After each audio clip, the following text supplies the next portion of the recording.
लिखो और आईसी के ऊपर LM393697 ऐसा नंबर लिख के रहता या 98 D8 इस तरीके से लिखा रहेगा।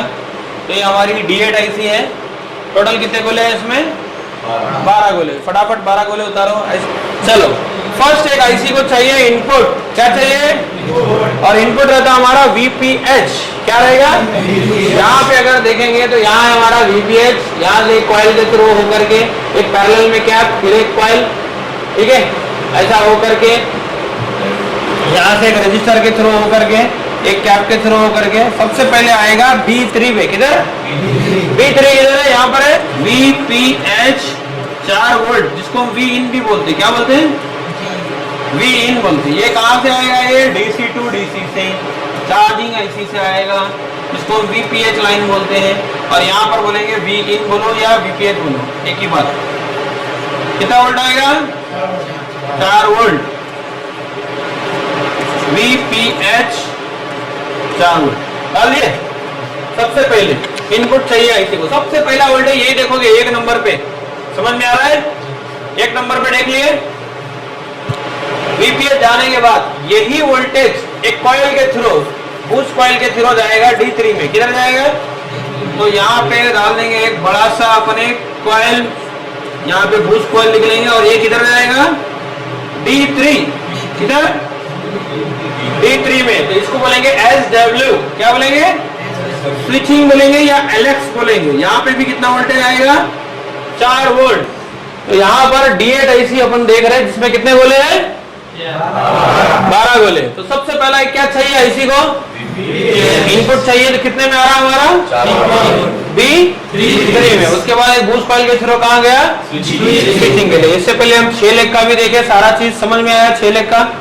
इसके अलावा नोटेड प्रो का आप डायग्राम खुलाए थे, उसमें देखे। इसके अलावा PMI PML 660 660L में देखे, इसमें डबल पावर थे। तो सारा समझ में आ रहा है? किसमें कैथोड पे V आना, किसमें वैल्यू आना पता है अभी? पहले मालूम था क्या? ये नहीं मालूम था। फीडबैक पिन के बारे में पता चला आपको?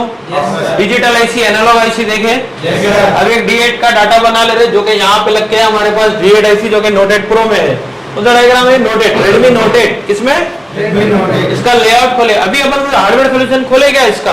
नहीं खोले ना। पहले कहां से सीखते हैं अपन? डायग्राम से। डायग्राम सीख रहे हैं। डायग्राम के अंदर आईसी कौन सा है, फिर आईसी के अंदर कितना GR आना है, कितना वोल्टेज आना है और वोल्टेज कब आना है, ये सारा चीज देखेंगे तभी तो सेक्शन बनेगा। तो कितने लिख लिए अभी तक अपन? 2 लिख लिए। तो अब ये D3 की जो लाइन है, स्विचिंग होने के बाद यहीं से हमारा आगे जाकर के कनेक्ट होगा डायोड के साथ। किसके साथ? ये लाइन जो हुआ यहाँ पे बना लेंगे अपन एक कनेक्टर इस तरीके से डिस्प्ले का। ठीक है, आप लोग थोड़ा बड़ा बना लेना। तो ये जो डिस्प्ले की हमारी LED एनोड लाइन रहेगी हमारी, जो कि LED प्लस लाइन बोलते हैं बहुत लोग, वो लाइन कनेक्ट होती है आपके इसी के साथ। किसके साथ? D3 के साथ। किसके साथ? D3 की लाइन जैसे ही आगे बढ़ेगी तो बीच में मिल जाएगा सीरीज में एक डायोड। क्या मिल जाएगा? उसके बाद एक क्या मिल जाएगा अपने को? Load cap. क्या मिल जाएगा? जो कि कितना वोल्ट का होगा? कैपेसिटी 30 से 50 वोल्ट का रहेगा। और ये डायोड का किधर एनोड आना चाहिए और किधर कैथोड आना चाहिए पता है ना आपने? और ये लाइन जाकर कनेक्ट कहाँ होगी हमारे? इस लाइन में अगर बंद कंडीशन में देखोगे बैटरी लगाकर कितना वोल्टेज? 4 वोल्टेज आना चाहिए। और जब बूस्ट हो जाएगा, ऑन करेंगे मोबाइल, तब कितना आएगा? 16 से 40 वोल्ट आता है। पता है ना आपने को? और ये जो है कैपेसिटर की वैल्यू है, इसकी कैपेसिटेंस है, जितना ये क्षमता सह सकता है, कितना वोल्टेज स्टोर कर सकता है अपने अंदर। ठीक है, तो यहाँ पे एक लाइन हमारी कंप्लीट हो गई। इस लाइन को बोलेंगे एनोड। एनोड लाइन बनती है VPH लाइन के थ्रू ही। इसे इसीलिए तो बंद कंडीशन में वही 4 वोल्ट कहां शो करता है अपने को? डिस्प्ले कनेक्टर पे। कहां पे? चलो इसको पॉजिटिव वोल्टेज दे दिए। अब चाहिए ग्राउंड। क्या चाहिए? ग्राउंड डाल देंगे आईसी में फटाफट। तो ग्राउंड हमारा आ जाएगा यहाँ पर C2 C3। कहां जाएगा? ग्राउंड। ये भी ग्राउंड डाल दो। C2 और C3 में डाल दो। D1 हमारा NC रहेगा। D1 क्या रहेगा? NC, not working, not connected. अभी ये LED 3 के लिए यूज करेगा, जिसमें कैथोड के 2 लाइन 3 लाइन रहते हैं। जैसा अभी अपन देखे थे इससे पहले नोट 8 में कैथोड के कितने पिन थे उसमें? 3 पिन थे। इस वाले मॉडल में सिर्फ 2 ही यूज कर रहा है, कितने? तो D1 को क्या कर देगा, छोड़ देगा। लेकिन जिसमें कैथोड के 3 पिन रहेंगे तो ये बन जाएगा कैथोड 3। क्या बन जाएगा?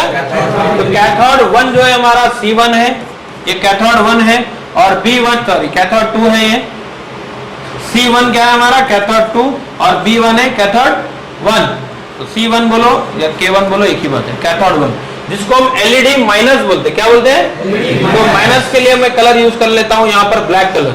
तो कैथोड 1 पहले आ जाएगा डिस्प्ले पे इस तरीके से, और एक क्या आ जाएगा, कैथोड 2। यहाँ पे दे देंगे K1 और यहाँ पे दे देंगे K2। इसका GR सबके पास लिखा है हमें ऑलरेडी, है ना, पता है ना कैथोड पे कितना GR। एनोड वाले में हमारा हो जाएगा 250 से लेकर 600 के बीच में, और कैथोड पे आ जाएगा हमारा प्लस 600 टू 900, पता है ना। कैथोड 2 में भी सेम आना चाहिए, 600 टू 900। 3 लाइन कंप्लीट हो गए हमारे, ठीक है। कैथोड लाइन में आपको सीरीज में यहाँ पे 0 ohms का रजिस्टर दिया, कितना? 0 ohms। किसी में पैरेलल में इस तरीके से कैपेसिटर दे सकता, क्या देगा? और सीरीज में होगा तो क्या मिल सकता है, रेजिस्टर, कितना वैल्यू का? 0 ohms का। यहाँ दिया ना ऑलरेडी, नोट 8 में आपको 0 ohms का रजिस्टर मिलेगा। ये रजिस्टर ओपन हो गया आपका, तो कैथोड लाइन क्या हो जाएगी, ब्रेक, निकाल के उसको जंपर कर सकते हैं अगर रजिस्टर खराब हो जाए तो। ये इतने क्या करना है, रजिस्टर को यहाँ से यहाँ तक मिला देना है ताकि कैथोड की सप्लाई हमारी कनेक्टर तक जाए, ठीक है। तो रजिस्टर खराब हो सकता है सीरीज का, और पैरेलल का कैपेसिटर शॉर्ट हो सकता है। क्या हो सकता है? क्योंकि आपको मालूम है ये डिजिटल आईसी है, इसमें कैथोड में बीप नहीं आना है, याद है ना, ठीक है, याद रख लो। ये एनोड हो गया, कैथोड हो गया। अब एक और हमको इस आईसी को काम कराने के लिए सबसे इंपॉर्टेंट चीज, सीपीयू से I2C सप्लाई चाहिए। क्या चाहिए? I2C। जो क्लॉक का सप्लाई है वो आएगा आपका B2 पे, SCL, क्या बोलेंगे, 1.8 वोल्टेज के साथ, कितना? 1.8। और डाटा आएगा A2 पे, SDA, यहाँ पे भी कितना वोल्टेज? 1.5। अब मैं इन दोनों लाइनों को मैं हाईलाइट कर रहा हूँ ब्लू कलर से, जो कि आ रहा है सीपीयू से। कहां से? यहाँ पे हाईलाइट कर दिया, यहाँ पे हाईलाइट कर दिया, और यहाँ बना लेंगे एक सीपीयू, और सीपीयू के साथ हम जोड़ देंगे यही 2 लाइनों में। ये हमारी चले गई क्लॉक की लाइन SCL, और डाटा के लिए मैं दूसरा कलर ले लेता हूँ, ये लाइन चले गई हमारी डाटा की लाइन, इसका नाम क्या है, SDA, ठीक है। Serial clock and serial complete करना था हालत पूरा, उसमें लाइव में पूरा होते कर लियो ना भाई, छोड़ दो अब, जान दो, एक सब्जेक्ट पूरा खत्म कर देना था। तकलीफ हो रही तो बैठ जाओ, छोड़ दो बैठ जाओ, अभी मत लो। कहां तक आ गए अपन? क्लॉक एंड डाटा तक। कहां तक ले लिए? Serial clock data. क्या क्या आईसी को बातचीत करने के लिए, सीपीयू से कम्युनिकेट करने के लिए दोनों लाइन रख दिया हमने, समझ रहे? नहीं तो फिर ये आईसी काम नहीं करेगा। कब बंद करना है, कब बूस्ट वोल्टेज बनाना है, कब आईसी को स्लीप मोड में डालना है, सारा डाटा किससे भेजेगा वो? क्लॉक एंड डाटा की लाइन से, समझ गए? इसके अलावा ये एक आईसी है ना हमारा, ये इस आईसी के अंदर हार्डवेयर सेक्शन, आईसी तो हार्डवेयर में है, ये सॉफ्टवेयर का तो आईसी नहीं है, क्या है ये? हार्डवेयर आईसी है। तो आईसी के अंदर के हार्डवेयर सेक्शन को पहले इनेबल करना पड़ेगा। यहां से करते ना अपन, देखो ये तो ऑन है, अभी 4 वोल्ट है, लेकिन यहाँ पे ये कितना भी आप मिला लो, ये शॉर्टिंग नहीं होगा, आउटपुट नहीं निकाले। कब तक नहीं निकालेगी? जब तक इसको क्या नहीं करना पड़ेगा, ये इनेबल वाला स्विच। तो आईसी, ये तो आईसी है, वोल्टेज दे दिए, कमांड लाइन दे दिए, सब दे दिए, लेकिन इस आईसी को पहले इनेबल करना पड़ेगा। क्या? तो यहाँ पे देखो आएगा ये A3 पे, किधर? राजस्थान से हूँ मैं सर, और यहाँ पे आने से पहले मेरे को सिर्फ चार्जिंग सॉकेट और LCD combo touch display making बस इतना ही काम आता था। उसके अलावा लाइन ट्रेस करनी, यहाँ तक कि पूरा मल्टीमीटर का भी नॉलेज नहीं था। ये आने के बाद बहुत परफेक्ट हो गए, यहाँ तक कि पहले भी आप इंटरव्यू दे चुके? जी सर, दिया अभी। हाँ। और अब जो पहला जी सर, इंटरव्यू था वो था आपका, वो सर ने हमें बताया था, दिखाया था डबल डेकर करके, और सर अभी एमएमसी रिवॉल्व करके एकदम परफेक्ट डेट सेट को जैसे बनाया। बिल्कुल ये डेट था बनता ये कौन करे, आप करे या सर? मैंने खुद अपने हाथों से किया, और ये बहुत अच्छा लग रहा है, अच्छा फील हो रहा है कि अब तक हम कुछ भी नहीं जानते थे, आज हम डेट सेट भी सुधार रहे हैं, और वो भी पूरा एमएमसी रिवॉल्व करके एकदम अच्छे से। तो सर तो नहीं करे ना तुक्के पे आप? नहीं सर इतना फॉल्ट फाइंड करे ना उसका, पहले फॉल्ट फाइंड किए, और फिर सेट को ओके करके दे दिया सर। बहुत खुशी हो रही है, पहली बार सेट को सोचो बंद सेट को ऑन कर दिया तो बहुत ज़्यादा खुशी हो रही है अंदर से। बताइए एक बार फोन ऑन करके बताइए अपना। सर बोर्ड नीचे टच नहीं हुआ। अरे वाह माशाल्लाह, एक बार इनके लिए जोरदार क्लैप करिए भाई।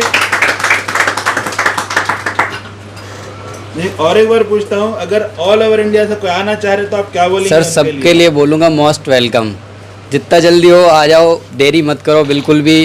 क्योंकि मैं खुद सर, मेरा राजस्थान नज़दीक पड़ता है, दिल्ली बहुत सारे इंस्टीट्यूट है, लेकिन मैं सबको छोड़ के हैदराबाद क्यों आया इतना दूर?